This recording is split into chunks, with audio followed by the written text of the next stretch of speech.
That's not just a story. That's my life. I was 37 when it happened. I still remember the knock on the door that afternoon. 3 gentle taps like someone unsure if they even deserved to be there. I opened it, and standing in front of me was a woman with trembling hands, teary eyes, and a look of desperation I couldn't place. She said my name, my full name, and then she whispered, "I'm your mother." I laughed. Honestly, I did. It sounded like something out of a bad soap opera.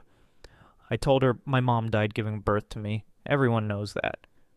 But she didn't argue. She just pulled something from her bag. A worn photo of a baby in a hospital bassinet with my name scribbled on the tag. My birthday, my face, my blanket, my curls. The air left my lungs. My body didn't move, but my world cracked open like thin ice under too much weight. Growing up, I was always told I was a miracle baby, that my mom didn't make it.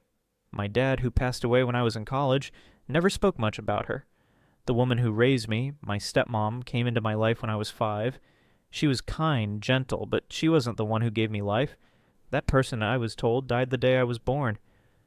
But now, apparently, she didn't. And here she was, at my door, breathing, crying. Real. I wanted to slam the door. I wanted to scream. I wanted to believe this was some kind of cruel mistake. But something in her face, something fragile, maybe even familiar, stopped me. I let her in. I shouldn't have. Because that moment opened the floodgates to a truth I never asked for. One that would unravel everything I thought I knew about love, family, and betrayal. We sat across from each other in my kitchen. Her hands were shaking around the cup of tea I had made, more out of politeness than comfort. I didn't know what to say. I didn't know what to feel. So I let her talk. She told me her name was Lorraine. She had me when she was just 19, single, poor, living with her parents, strict, religious, and deeply ashamed that their daughter had gotten pregnant out of wedlock. She said she wanted to keep me. She really did. But her parents made the decision for her. They told her I died during birth. They even held a fake funeral. But what really happened? They handed me over to a private adoption agency, one they had connections with through their church. She said she didn't know the truth until years later, until she confronted them after finding my birth certificate tucked into an old Bible. By then she had moved away, started a new life, got married, had other kids. But she said not a day went by that she didn't wonder if I was out there somewhere. I wanted to believe her. I really did. But something didn't sit right. If she'd known the truth for decades, why wait until now? Why show up when I was already almost 40? I asked her that. She paused, then admitted she had tried to find me before. Once. Back in her 30s. But she said it was too hard. The trail had gone cold. And then life got busy. Marriage, divorce, raising kids. And just like that, I became an afterthought. She said she only found me recently through one of those Ancestry DNA sites. She wasn't even trying. Her oldest daughter, my half-sister, had gifted her the kit for fun, and when she got the results, she saw my name, my profile, my existence. She broke down again when she told me that, but I didn't cry, because I wasn't sad. I was angry. All my life I grieved a woman who was never really dead. I grew up believing I came from tragedy, that I was someone's last breath. And now I was supposed to rewrite that story, replace it with one of abandonment, shame, and silence. I couldn't. Not yet. But I agreed to meet her family anyway. Maybe part of me hoped it would help. Maybe I wanted to see what could have been. So the next week I drove to her house, a small place in the suburbs, with a flower bed out front and wind chimes on the porch. They were her children from a later marriage, my half-siblings, though we shared only our mother. They were nice, polite, but there was distance in their eyes, caution, like I was some long-lost cousin, not blood, not family. No one said it, but I felt it in every word, every glance. I didn't belong. And somewhere deep inside, I realized I never would. For the next few weeks, I did everything I thought a good daughter would do. I joined Sunday dinners. I went to her youngest daughter's birthday party, my half-sister from a later marriage. I even spent an entire Saturday helping Lorraine clean out her garage. She smiled every time I showed up, called me baby, like it meant something now. She introduced me to neighbors as my daughter, the one I just reconnected with. I smiled through it all, nodded, pretended I wasn't slowly unraveling. I was always polite. I was gracious. But I never felt like I was home. Her other kids, my half-siblings, tried at first. but it was all surface level. One of them, Matt, was friendly but distant, always checking his phone mid-conversation. Another, Rachel, was overly cheerful to the point it felt fake, like she was trying too hard. And then there was Emily, the youngest. She didn't hide her discomfort. She called me that lady when she thought I wasn't listening. At one point, Rachel said, "It must be weird for you suddenly having a whole new family." I wanted to reply, "It's weirder knowing your mother watched you grow up while mine watched me disappear." But I bit my tongue, and Lorraine, God bless her, kept trying. She sent me good morning texts, invited me to brunches, asked me about my childhood like she was patching together a photo album she never had. But her words always came with a tremble. Her guilt walked into every room before she did. The thing is, I didn't want to punish her. I wasn't angry just to be angry. But I couldn't fake a bond that didn't exist. I couldn't erase 3 decades of silence just because biology had suddenly stepped forward. It all came to a head one afternoon. We were sitting on her porch. Wind chimes played softly. I had been quiet all day, distracted, and she finally asked, "What's really going on, sweetheart?" So I asked her, "Why didn't you come for me?" Her hands stilled. Her eyes dropped. She said she found the truth when I was around 8, that she discovered my adoption had been hidden from her, that her parents had lied, said I died, then quietly processed everything through a private agency. When she confronted them, they admitted it. But by then I was already gone, legally sealed, name changed, no trail. I asked if she tried to track me down. She nodded, said she looked, a little, but not hard enough. I didn't have the money. I didn't know where to start. And I thought, "Maybe you were better off," she whispered. That part shattered me. Not because it wasn't practical, but because it wasn't what a mother should say. Better off? Maybe. Safer? Possibly. But I wasn't whole. I had always known something was missing. I'd looked in the mirror and seen unfamiliar eyes, sat through school projects about family trees, always pretending. And she let that happen, because searching felt inconvenient. I stood up needing air, needing space, but her voice stopped me. "I've always loved you, even if I couldn't have you." I didn't respond, because love, I realized, isn't just feeling, it's action, it's showing up. It's not letting 30 years slip through your fingers and then suddenly deciding to rebuild what was never allowed to exist. A few days later, her son Matt pulled me aside. He said, "Look, this has been tough for Mom. We've all tried to welcome you, but honestly, it kind of feels like you're just here to stir the pot." My jaw clenched. He wasn't yelling, he wasn't cruel, just matter of fact, and that hurt more. Because no matter how much I tried to belong, I would always be the outsider, the reminder of a secret, the symbol of guilt. It wasn't just Lorraine who couldn't see me as family, it was all of them. That night I cried in the car, alone, in my driveway. I scrolled through old pictures of my adoptive family, holidays, birthdays, camping trips, my real childhood, the life I knew, the people who never lied to me, even when the truth was hard. I realized something then. I had been so focused on what I missed out on, I forgot to value what I had, and no amount of shared DNA could change that. I still answered Lorraine's messages. I still said thank you when she invited me over, even if I didn't go. But the dynamic shifted. I stopped trying to catch up. I started protecting my peace. When she asked if something was wrong, I told her the truth. "It's not you. It's everything. I just don't know how to be someone I never had the chance to be." She cried. Again. And this time I didn't try to fix it, because some wounds don't need healing. They need space. They need acknowledgement. And maybe even boundaries. And I was finally ready to draw mine. The call came on a Tuesday evening, just as I was finishing up dishes. Rachel's name popped up on my phone, and for a moment I hesitated before answering. I hadn't spoken to any of them in a couple of weeks. Not since I started pulling away.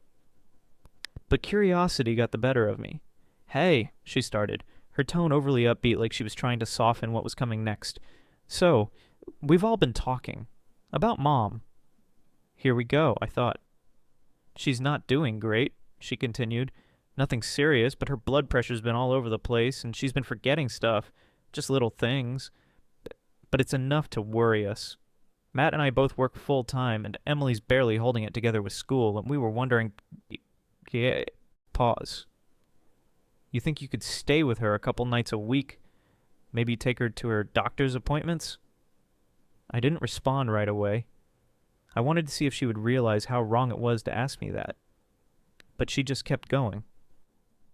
I mean, you have a more flexible schedule, right? And you're her daughter. That last part was the kicker. Her daughter.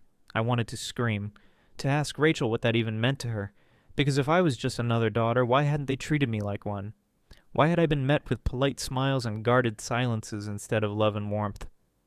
Instead, I said, "Did Mom ask you to call me?" There was a beat of silence.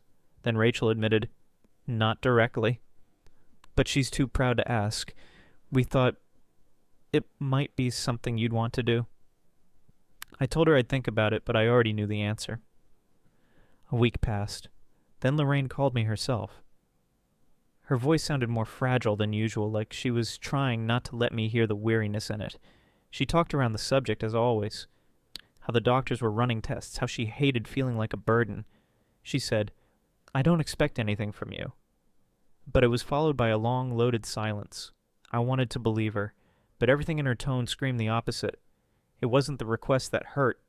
It was the assumption. The assumption that because I was born from her body, I now owed her care, devotion, sacrifice. But what about the years I cried on my adoptive mother's shoulder, asking why I didn't look like anyone in our family? What about the decades I spent wondering why there were no baby pictures of me in the hospital? No stories about my first laugh? My first word? What about the silence she gave me when she found out the truth and chose to do nothing? That's what I kept coming back to. She had 30 years to find me, 30 years to try harder, but she chose comfort. She chose not to disrupt the life she had built with her other children, and now, suddenly, I was expected to disrupt mine. So I wrote her a letter. Not angry, not accusatory, just honest. I told her I was grateful for the truth, even if it hurt. That part of me was relieved to know where I came from, that I respected her journey, her struggle, her pain. But I also told her this. Family's not a debt. Love is not an obligation. You chose to let me go once. I choose now to let go of what never truly was. I told her I wouldn't be taking care of her, that I wasn't the right person to lean on, that I needed to protect my peace. I mailed it. She didn't respond, but Matt did. A few days later, he sent a short, sharp text. Cold. I stared at my screen for a long time before turning it off. Because it wasn't cold. It was clarity. I wasn't their sister. I was a symbol. Of regret, of disruption, of truth they hadn't asked for. And now that their mother was aging and needed help, I'd suddenly become the daughter. Not out of love, but out of convenience. I stepped away completely after that. Blocked Rachel when she started sending guilt-laced messages. Muted Matt. I didn't want to argue. I didn't want to justify myself anymore. The only one who surprised me was Emily. Weeks later, out of nowhere, she sent me a message. "I'm sorry, we should have done better. I don't know what this was for you, but I know it couldn't have been easy." I sat with that text for a while, then I replied, "Thank you, it wasn't, but I'll be okay." And I meant it, because I wasn't angry anymore. I was free. Free from the need to belong to people who didn't fight to belong with me. Free from the guilt of choosing myself. Free from the idea that DNA equals duty. And Lorraine gave me life, yes. But she didn't raise me. She didn't love me through my growing pains. She didn't hold my hand when I was scared, or clap when I graduated, or comfort me when my adoptive father passed away. She was my beginning, but she wasn't my story, and I finally stopped trying to make her fit into chapters where she was never written in the first place. Months passed. The silence between Lorraine and me grew longer, but not heavier. I stopped checking for messages. I stopped replaying old conversations in my head. I let the quiet come, and for the first time, it didn't ache. I didn't hate her. I just didn't need her anymore. I still thought about her sometimes, in quiet moments, in passing glances at women in their 60s who looked a little like me. I wondered if she still told people about me, if she still looked at the photo she had framed, the one of me in the hospital blanket. I wondered if she ever regretted knocking on my door in the first place, or if she wished she had done it sooner. But I never reached out again. Instead, I leaned into the life I already had. I grew closer to my stepmom, the woman who raised me without needing to call me hers. I took her to brunch, helped her with errands, laughed with her about old stories I'd forgotten. I told her once, "You didn't give birth to me, but you never let me feel like I didn't belong." She cried. I did too. I also talked more with my adoptive dad's sister, my aunt who had always treated me like a daughter. She had known about the adoption, of course, but never spoke of it. She said, "We all thought it was best you didn't know. Maybe we were wrong, but we loved you all the same." That meant more to me than any DNA match ever could. As for Emily, my youngest half-sister, she stayed in touch. Occasionally, nothing deep but real. Once she sent me a photo of her graduation and simply wrote, "Thought you might want to see this." I responded, "I'm proud of you. Thanks for sharing." And that was enough. I didn't need to be her sister. I didn't need a title. I just needed to be seen. The rest of the family? They faded. Whether out of discomfort or resentment, I'll never know. But I didn't chase after them. Because sometimes peace doesn't come from fixing what's broken. It comes from learning not to bleed for people who only cut deeper. I still have the letter I wrote Lorraine. I found it in my drafts folder months later, copied word for word from the one I mailed. I read it again, and to my surprise, I didn't feel guilt. I felt grounded, proud even. I had finally spoken for myself. And I hadn't backed down. Lorraine gave me life. That's undeniable. But life isn't just about being born. It's about being raised, being chosen, being fought for. She didn't do that. And maybe she couldn't. Maybe her circumstances were real. Maybe the guilt was real. But so was my pain. And I didn't need to carry both. I chose instead to carry myself. Family isn't just about blood. It's about who shows up, day after day, without condition. Sometimes the people who gave you life aren't the ones who teach you how to live. And that's okay. You don't owe anyone access to your heart just because they share your DNA. You are allowed to choose peace over obligation, healing over guilt, and love that's earned over love that's assumed. Forgiveness doesn't mean reunion. Sometimes it just means letting go. For your own freedom. What would you do if someone you thought had died came back into your life and expected you to start over like nothing happened? Would you open that door again? Or walk away to protect your peace?